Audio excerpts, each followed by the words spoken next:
Hi, welcome back to the Mob Mentality Show. My name is Austin Chadwick, and co-host is Chris Lucian. And today we're very excited to have special guest Dave Gray on the show. I'll give a little bit of intro to why Dave is here with us today, because there's a little bit of a story in that, Chris read Dave's book, Liminal Thinking, on the recommendation of Woody. And then I read it, and then as I was reading it, I was like, hey, there's a story about mobbing in here. And so then I posted about it, and then Dave commented on that post, and voila, we are here. And so pretty exciting to get the opportunity to have this conversation to talk about, mobbing, Woody, liminal thinking. But before we do, Dave, can you give an introduction for yourself? You just did it. I think it's great. Dave Gray, and I'm my background is as an artist. But like most people who graduated out of art school, and you end up going, it's not like there's a line of recruiters out the window, so you have to create your life after that. And the life I created ended up pulling me towards visual explanations and a lot of technology stuff because technology needs to be explained. And so for a while, I worked at newspapers doing information graphics. And then I morphed into doing that kind of work, and a lot of explaining technology. So I've been like, I've got pulled into technology from a visual artist perspective probably about 30 years ago. And so I've kind of swum in that ocean for a long time. But not as a practitioner, as a explainer. Nice. Awesome. Yeah. What So is what is that? So explaining technology. So is that writing articles on it or being in a company and talking about it, yeah. or how did that work out? Basically, I had to invent a whole genre, which was like, so I was I out of art school, I got into newspapers. So I did the infographics, like if you could imagine in the kind of things Okay. you'd see in Time magazine, or explaining what the Titanic and how it sank, or all those kind of things that you see Hmm. that are pictorial explanations. And it was the early 90s, so the very beginning of the internet, late 80s, early 90s, and I could see the writing on the wall that newspaper was not like a growth industry. And I was in my 20s, and it's kind of like, okay, I'm not going to retire in the newspaper business. It's just not going to be here long enough. And so I took my infographics and I started a company doing infographics, trying to figure out who had complicated stuff they needed to explain. And lo and behold, that pulled me into technology Wow. companies and the whole internet boom. And, so basically, what the problem, if you probably are familiar with this from a developer perspective, but when you back up to a helicopter view of the whole technology industry, anytime you develop technology, you've got a huge amount of dollars that you've invested in something that you have to sell really quickly before it gets obsolete, Hmm. right? Because it gets obsolete really fast, and it takes a lot of money to develop it. So that creates this problem on the sales side where you've got to somehow push this thing you developed into these big companies, usually in the B2B enterprise world. And so I was the guy who was like, okay, we have to explain to Ford Motor Company why digital asset management is something they should invest millions of dollars in. Hmm. Yeah. And I would do the poster, like so, and this was literally like, okay, so we don't know, get everybody in the room. You get the developers, get the sales people, get all the experts on Xerox machines and all these other things. Get them all in the room, and we're gonna draw a picture today. And that would be me up at the whiteboard. It's like, okay, so now I'm the CEO of Ford. Tell me why I should care. And we would draw this big Where's Waldo kind of picture of, like, well, you got anyway, so you get the picture. And it was super fun because it was almost like I got to be in the room as people were designing the future, you know what I mean? Like so like when the RFID came out. I don't know if you're familiar Yeah. with radio frequency. So this was like the next version of the barcode, and nobody knew anything. They were like, "What is it? What is it?" And kind of like where we are with AI right now. It's kind of like, does this mean my competitor will be able to drive by my warehouse in a van and scan everything in my warehouse and figure out what the costs are? And it was like, yeah, maybe. Is that true? It's like looking around the room, like, what does that mean? You could scan a whole pallet. Does this mean you could scan a whole warehouse? Could you, it's like all the questions that come up as new things are developed. So I like had I have a head full of all this trivia that nobody cares about, like, but Bluetooth before it was anything that anyone knew. What does it mean? Well, it beams something from you know, so that's been my life for 30 years. And I sold my company a couple of years ago. But Nice. it was really fun and interesting. And it will connect to mob programming, I'm sure, as we go through and agile, as we go through the time we have together here.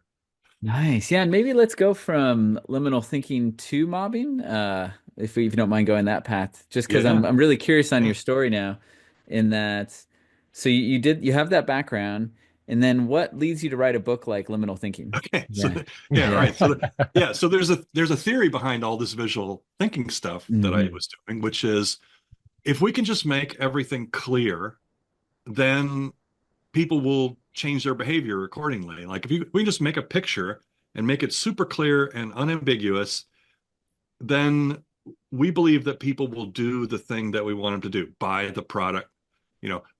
Usually the poster was not enough to sell an enterprise technology, but it would be enough to have the meeting that leads to, okay, well, we're going to do a deep dive. So, okay, Right. in the half-hour meeting where you go, or the hour meeting where you're showing people the poster, you get them to agree to spend a week with your team, or whatever that level of due diligence is, to see if we want to actually buy it.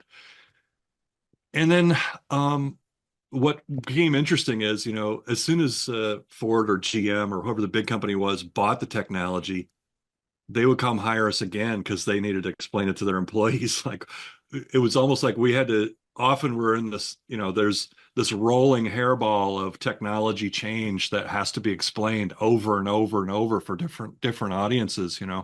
So you have to explain it while you have to draw it. It's helpful to draw it while you're designing it, then while you're selling it. And now once you bought it, you got to sell it to your employees. And there's this like, so one thing I realized in the course of all this work, and it was kind of like maybe 10 years in, maybe longer, um, lo and behold, you can be perfectly clear and people can understand, and still they don't do the thing that you want them to do.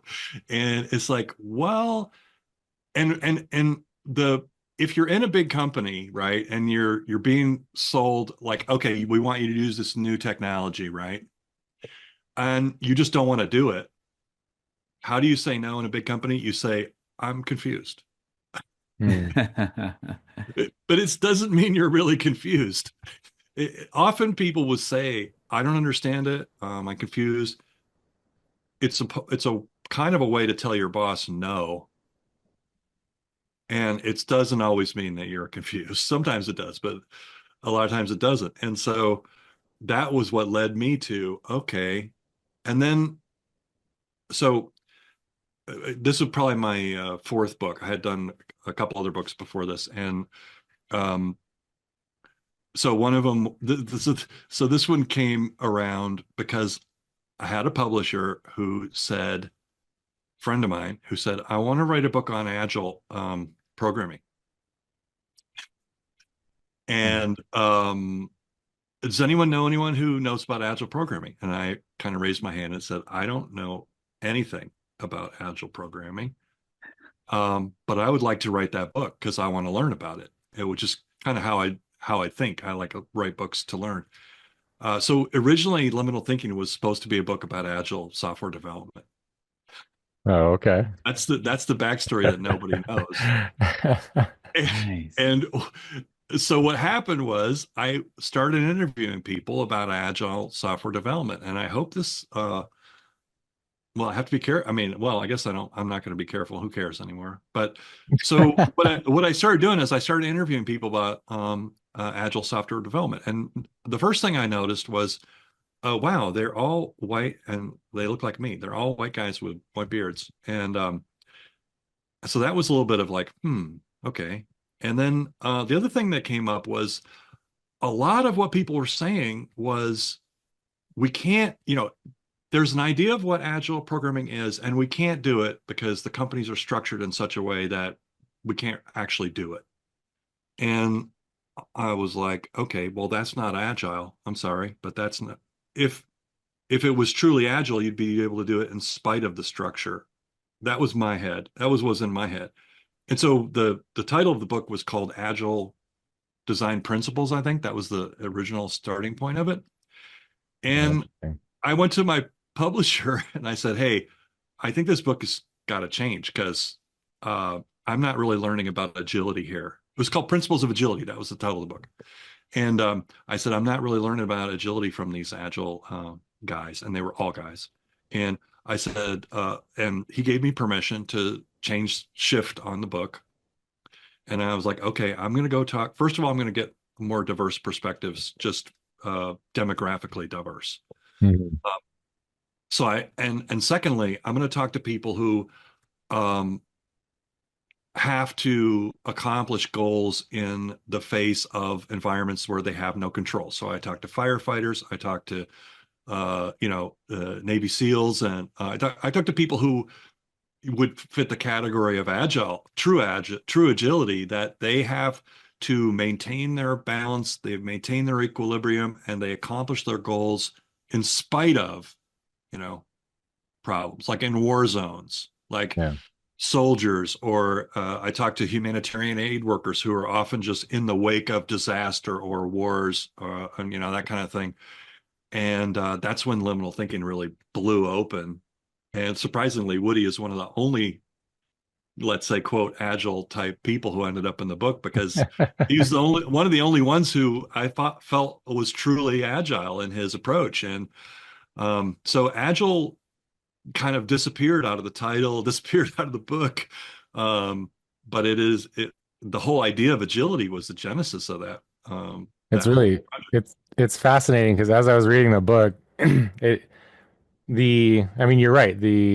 Uh the other stories and were all in alignment with the topic, but uh but I was surprised to end up with a software related story in the rest of the book, given the lead up to it. So it was yeah. interesting. It was a fascinating kind of it was so I was interested in agile because I thought it could maybe offer ideas for approaches to the change management, which was really kind of the title of a lot of the work I was doing, which was Right. around technology implementation. They call it change management. Sometimes they call it strategy activation. There's different words that they use in the consulting world for introducing organizational change. So I thought agile, okay, this is really, and I had written a book called Game Storming, which was Hmm. it was our consulting toolkit. It was the tools that we had figured out to do when we were making these pictures. And it was really popular in the agile world, it turned out. Hmm. So Yeah. that was my introduction to the agile world, is, oh, wow, um, there's this whole group that can really use this. It was kind of a recipe book for group uh, collective group thinking and group work, and with sticky notes and that kind of stuff. And so that was my introduction to the agile world. It wasn't through the explaining part of my work, but it was more because this toolkit ended up being really, we designed it because we were going into these big companies and we were having to pull together diverse crews of people to make sense of really complex situations. Well, it turns out developers have to do that too. And so do user experience designers. And Yeah. so the people who picked up the book were all people who had really good reasons to convene multiple perspectives to trying to create some kind of synthesis and forward motion. Yeah, So in the transition from the book on agility, you'd say a lot of those other stories ended up being agility was being blocked by the rest of the organization in right, most cases, right? yeah, like Nothing. I can tell you what Yeah. agile should be, Yeah. but here's why we can't do it. That was what Yeah. I kept hearing. It's like, Right. Okay. okay, And I well, do hear that story a lot. And even like when we get people visiting our environment and stuff, a lot of the time they're like, oh, well, this would never work in our environment. And so I do find that very interesting and a challenge. And so that's part of the reason that I really like the thesis of your book is because of the liminal thinking book specifically, is because it is about kind of breaking down barriers between people. And I felt like that is something that we spent a lot of effort and concentration on, making sure that we could do things in a truly agile way in that environment. Um, yeah, and I think there's like there's an element of if you want to truly there's always wiggle room, right? You can always kind of tweak, and like go under the radar and kind of tweak things and make them happen. And how things happen in any big organization is definitely not how the CEO thinks that they happen. right, In almost any case, there's always workarounds and things that people are doing that, you know, but I think there's something in there about risk that if if you're if you're worried about losing your job, then it's probably going to get in the way of being agile. If you right, Because agile, to me at least, in principle, is about testing boundaries. It's about being willing to cross a boundary to be slapped once in a while, and like it's about apologizing over asking permission because it's working around and through rules that are just the wrong rule. The rules are designed with a paradigm that doesn't, isn't, I don't know if I'm saying this very well, but Yeah. you you're having to innovate in a system that wasn't designed for you to innovate in, right. because you're basically pushing boundaries, and if you're not willing to do that, you're probably not going to be able to be very agile. And in almost every company, it's not set up for the rules aren't there for people to break them and push them and test them, and that's not why they're there. So if you're going to be doing that, you're going to be kind of a pirate or a bandit or whatever you want, and if you're Yeah. not willing to put the pirate hat on, I think you're probably Yeah. you're probably going to be limited in what you can do. Yeah, I think I heard it. I've heard it a number of different ways, but I think it's kind of the Agile Manifesto value, responding to change over following a plan. It was kind of like, oh yeah, that would be a way better user experience. But the plan already has these 100 mock-ups and all this stuff, and I would have to get that all redone in the rest of the company. And it would actually be faster, but all the overhead makes me say I can't. So I'm not going to prove going to the better user experience. We're going to stick with the plan, right? And so it's like And my the boss, system. I already told my Yeah, boss yeah, something else. yeah, exactly. So the system is set up to follow the plan, even if the plan's no longer good, right? And so yeah, that's the. I think you're totally right. Yeah, you have to uh, be nimble, poised to adapt through the madness. I think, and sometimes I've definitely felt like the pirate at times. And so, yeah, and kind of going back to the principles of your book, I mean, I felt like there was like a philosophical side of it, which I'm a philosopher, but I'll try to stay away from it in this episode because that would be probably quite a tangent. But the kind of practical side, the principles I thought were super, super effective. And I think you're right. It is kind of in that change management space. Like if you're trying to be agile and help an organization or a person or a team respond to change, like create a safe space, triangulate and validate, ask question, make connection, disrupt routines, Act as if in the here and now. I feel like I hear Chris say that one every once in a while. Act as if this is the way it is, you know what I mean? And see what happens, Yeah. Yeah. make sense with stories and evolve yourself, just that kind of continuous growth kind of thing. And so I was quite inspired by those principles. And I don't know, what led you to discover one or many of those, I think.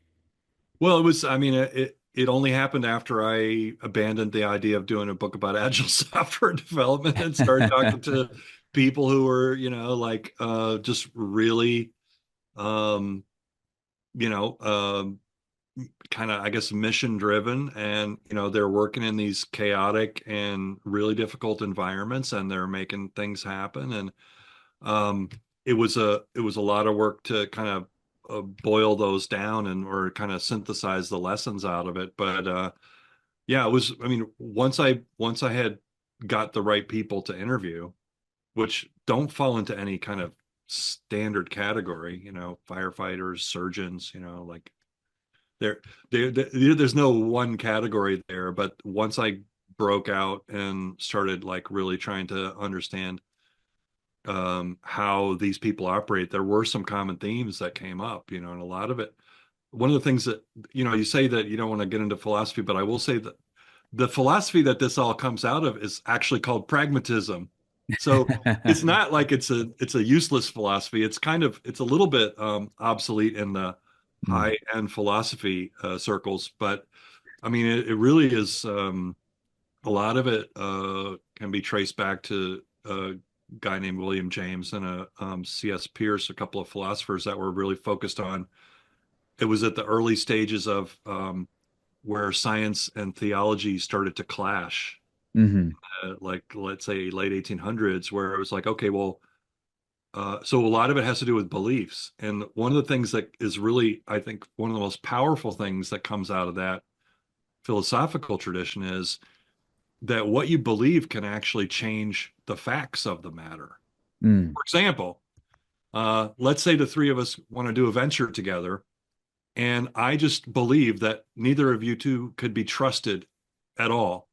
Well, I'm going to create the reality by with that. If I walk into a partnership with that mentality, I'm going to create more of a space where you're more where we're all more incentivized to be just untrustworthy. Whereas if I come in with the belief that I trust you guys, we're going to have perhaps probably create a whole different reality. And it is not like an imaginary reality. It's a very tangible thing that happens based on your belief. And the famous quote from William James is that the belief can create the actual fact.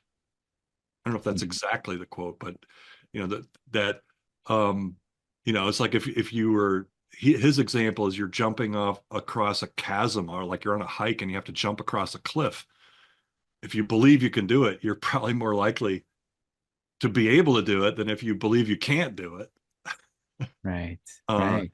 and Yeah. so I think that, this is one of the big, interesting insights that came out of this in the liminal thinking book is how important belief is as a material. You think of software and code as a material, even though it's just words, right? And numbers and equations and algorithms. But belief is the same. It's a material that you can actually kind of design with, Hmm.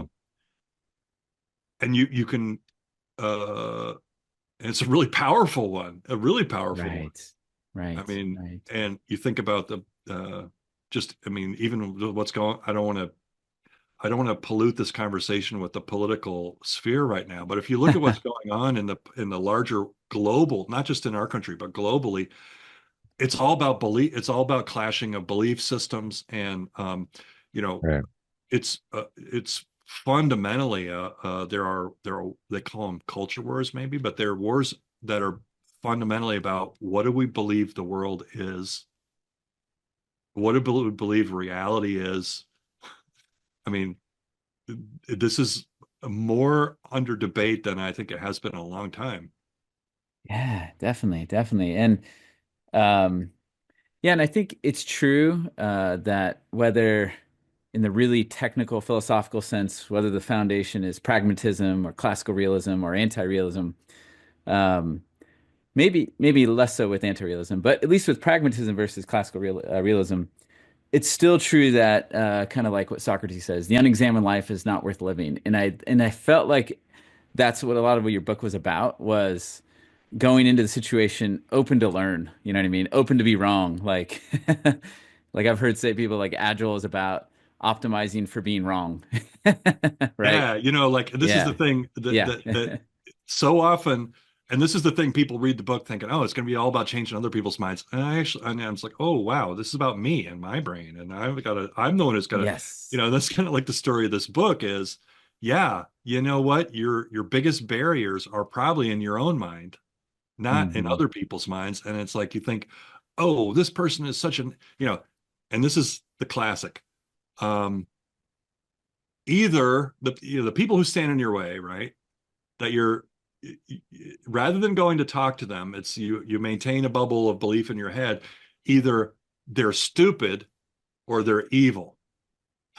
Those are the two classifications for people who are in your way in whatever way you want to think about it, right? They're Ah. stupid or they're evil. And so it's the hard thing is to maintain the belief that they're stupid or evil and actually have a conversation with the stupid or evil people. And then you'll also see people switching back and forth, like, okay, so and so is an evil mastermind. And then the next breath, because you have a different point to make, they're a most colossally stupid person. Well, you can't have both.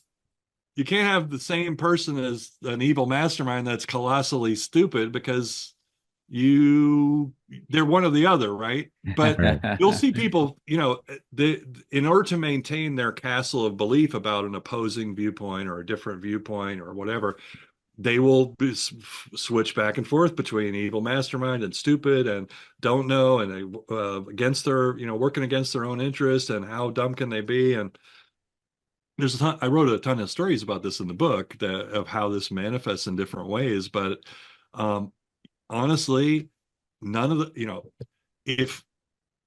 if someone's behavior or belief doesn't make sense to you, then you're missing something. Hmm. You're missing Yeah. something. They're not probably as stupid as you think. Yeah. They're Yeah. probably not, at least in their minds, as evil as you think. Yeah. They have some set of beliefs. Like, I mean, this is the case with my dad. My dad was a climate change denier. And I was like, okay, dad, so number one, you're not a climate scientist. I know that. Neither am I. Right. Um, but I was writing Liminal Thinking around the time that I had this chat with him, and I was like, well, Dad, why does it matter to you? Why do you care? Well, about this, this kind of complicated science thing. Why is it so important to you to debunk it? And lo and behold, it was not about the climate. It was not about science. It was about jobs. For him, this had to do with jobs. And I was like, oh, well, okay, well, Yeah. now we can, I don't remember if we were, how far I was able to get with him, he's passed away since then, but, it's kind of like, well, so what's the belief about, and then there's, you start unpacking that stuff, and Yeah. um, it's not that he was stupid. It's that he was feeling under threat Mm. by these, and it wasn't even like the jobs matter to him. He was retired even at the time, but it was Hmm. somehow philosophically, important to him. And Yeah. I think that's the thing that what starts to unravel, if you can hold your own opinions back about your strong beliefs about the world, and you can actually be curious, things start to unravel once you start to understand every belief underneath it has some kind of deep need that people Hmm. have. And, people are not going to share their deep need. People just don't share their vulnerabilities very easily, especially if you know them, or if you don't know them very well. So they're projecting out their beliefs as, that's why arguing about facts doesn't ever get you anywhere, because there's a need underneath.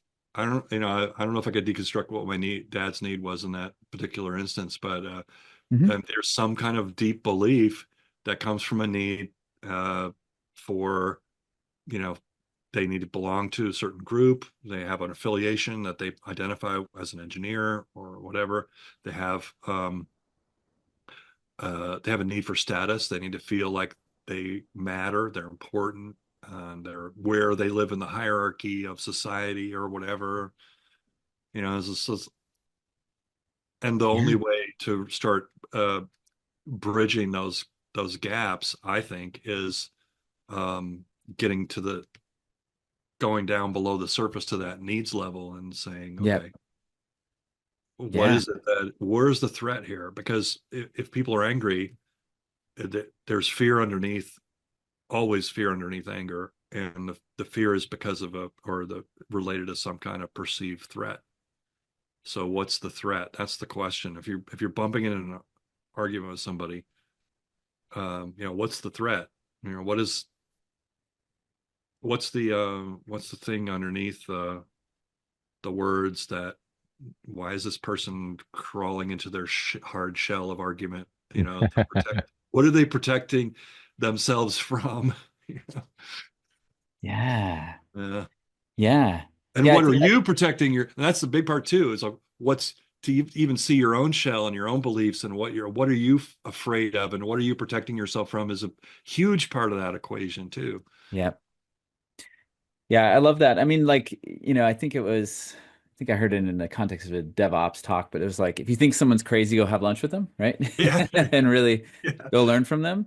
And I think the more I've learned in life, in tech and business, and in all my non-tech and business readings, is that belief and action are actually really directly tied. But you're right, it's that deeper belief, it's that deeper need, it's that deeper stuff going on that's usually not shared in vulnerability. And then there's this quote from Crucial Conversations: "To know and not do is really not to know." So I think there often is a deeper belief problem, right? And so, um, Say that one more time. To it was do. like to know and not do is really not to know, Ah, right? yeah, yeah. Um, and I think you're definitely onto something there. And so I think, yeah, the practices you talked about to really get past the deeper level. Can really help make progress with things, right? Because like I've definitely had that very philosophical or science talk, and then realized a lot of their science and philosophy beliefs were because something happened to their dad when they were a kid or something like that, right? Yeah, And yeah. these things were thrown on the top of it to protect that, experience, basically. And I've definitely seen the same thing with transformation in companies, right? I hate practice X is I can't do anything other than practice Y or I lose my job. Right? Or I look weak Yeah. in front of my peers and no one else does this, right? Or um but it takes a lot to get to that deeper level.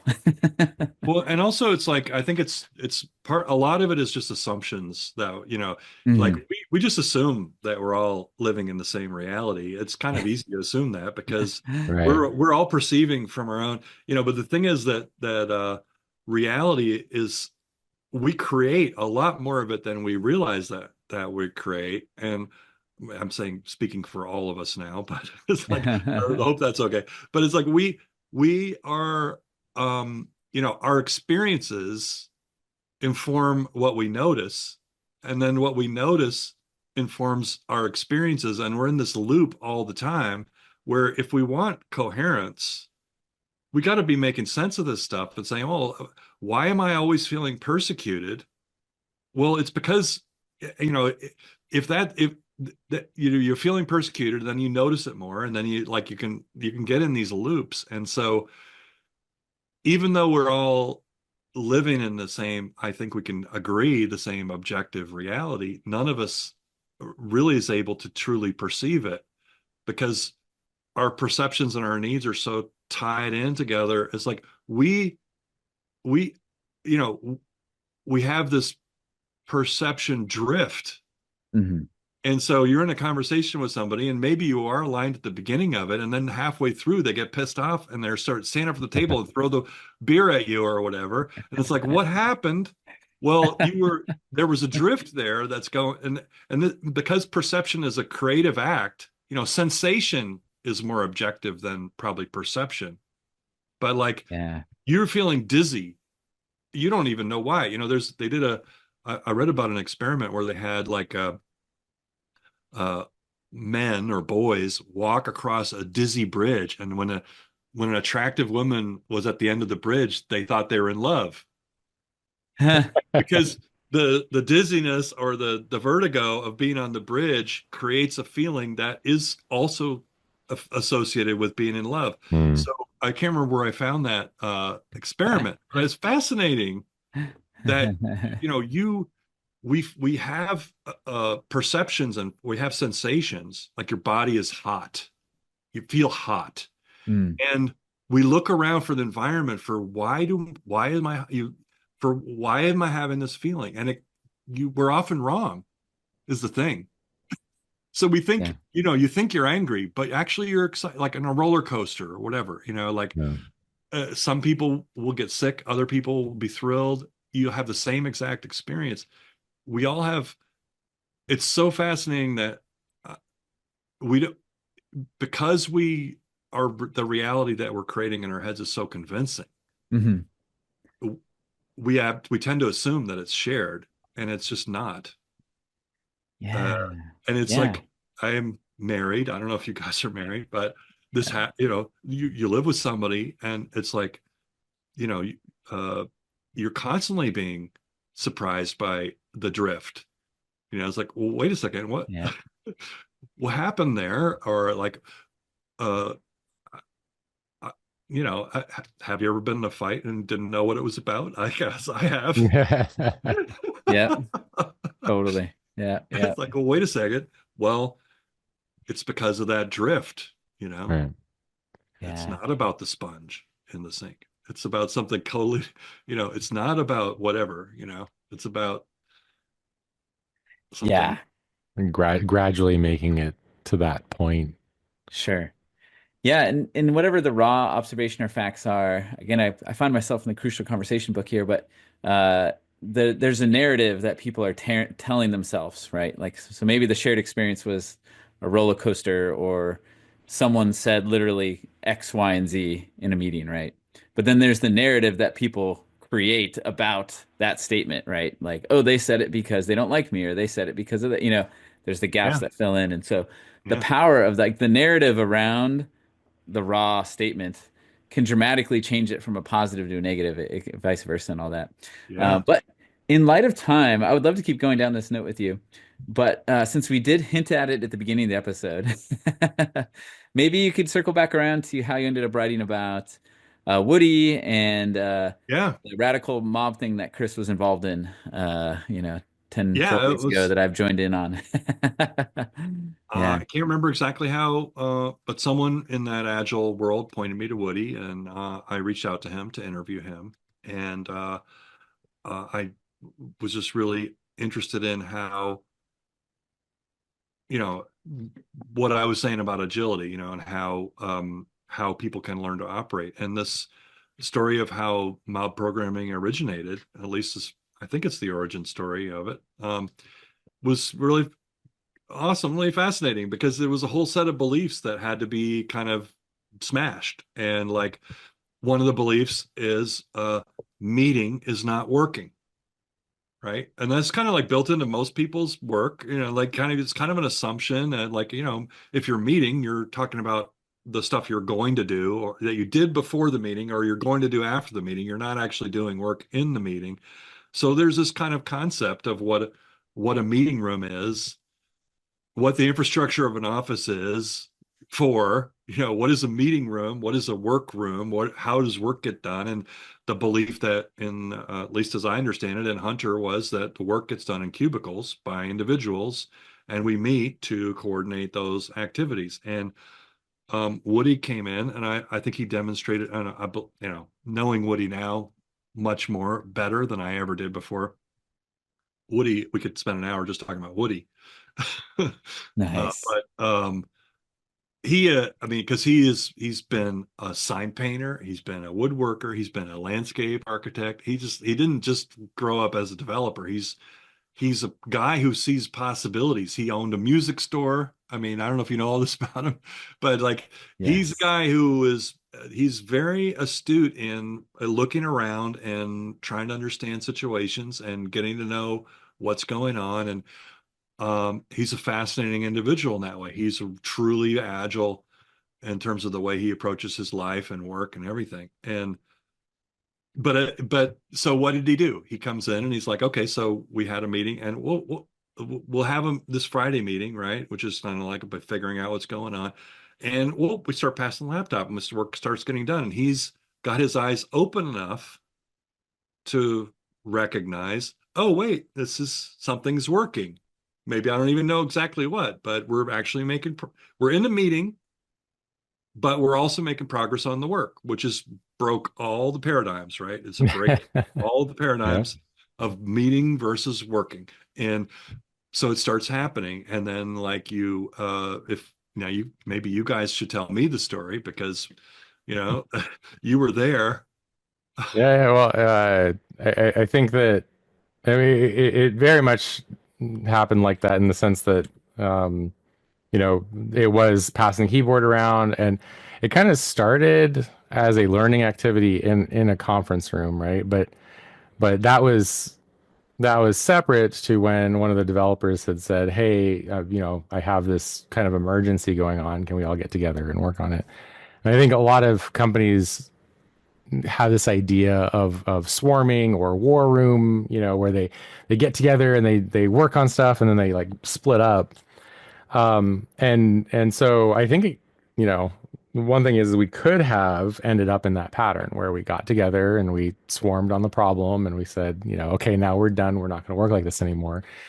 Um, and I think one big thing is that we were doing retrospectives. We were trying to improve our process. And so in the act of reflecting at the end of one day, 1 week, 1 month, 1 year, we kept doing this, and sort of became a practice. It emerged as a practice, and it was very And much, it was in defiance of the literal architecture and engineering of the building, right? yeah, He was yeah, actually absolutely. directly opposed to the infrastructure. Yeah, and that was the thing, was that we often found ourselves in very strange situations. So, for example, it was impossible to sit next to each other to work on code together at the desks, because it was literally the monitors were in a corner, and if you can't, and then there were tables on either side of the corner, so you could only fit one chair in front of it. And so the infrastructure was literally prohibitive. And gradually over time, we were able to, not only maintain the idea that this way of working was actually more effective, but then later growing into and evolving the space that would then allow for that to become a normal practice. And so uh, yeah, it is. Yeah, and so a lot of this stuff emerged in spite of the surrounding environment, which was really cool.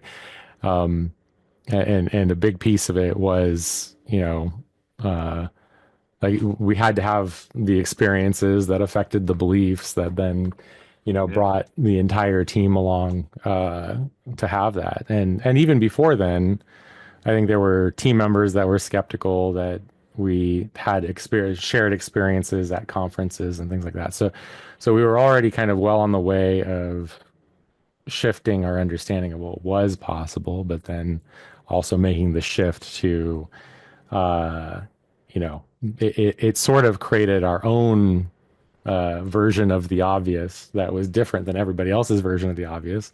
And in order to grow that, there was a lot of influence that had to happen, uh, and it couldn't just be explanations. It had to be through shared experiences, having people, inviting people to visit, things like that. So I love that. Yeah, I mean, I know we could keep talking for hours. Um, Yeah, well, and we kind of have to close it out right now, unfortunately, but maybe we can have Unfortunately, yeah. a follow-up in some way. But is there anything that you'd like to plug or share before we close it out? I guess, yeah. I mean, I wasn't sure what I would say here, but I would say I mentioned that I sold my company a couple of years ago, and one of the things that is still interesting and exciting to me is I haven't lost the need for a creative community, and I'm still super interested in exploring possibilities. And before we go there, I just want to say I think there's something about what Woody was doing and something in this liminal thinking thing that is organic and a not necessarily mechanical way of thinking. It's more like gardening than Right, it's like gardening your work environment as opposed to kind of engineering it. Because it's about kind of like you don't control plants, right? They grow and you kind of like, okay, well, that seems to be growing this way. So let's put a little scaffolding up or, and the way that I hear you describing the evolution of your work environment, it was like, okay, well, what does the work need? As right, opposed to Mm. we're going to design the space because we know what work is. You're literally rethinking what work is, and you're letting moving into new space, and letting the work define the space. And so I've got a little project where I'm doing that right now. It's called the School of the Possible, and it's a my experiment in creating creative community virtually, and like so you know the kind of having it's an experiment in community. Like I sold my company and I got lonely, so I needed more creative people around me, right. so I started this doing this. So that would be my, I guess that would be my plug, is the School of the Possible. All right. Well, thanks, Dave, for being on the show. And to our audience, if you know somebody that is maybe engineering their environment too much and maybe needs a little bit of soil and water and sunshine instead, please share this episode with them. And like, subscribe, share, and all that. And we'll see you all next time. Thanks for joining us, and thanks, Dave, for being here. Bye, Thanks Thanks, for everybody. Dave. having me. It was a blast.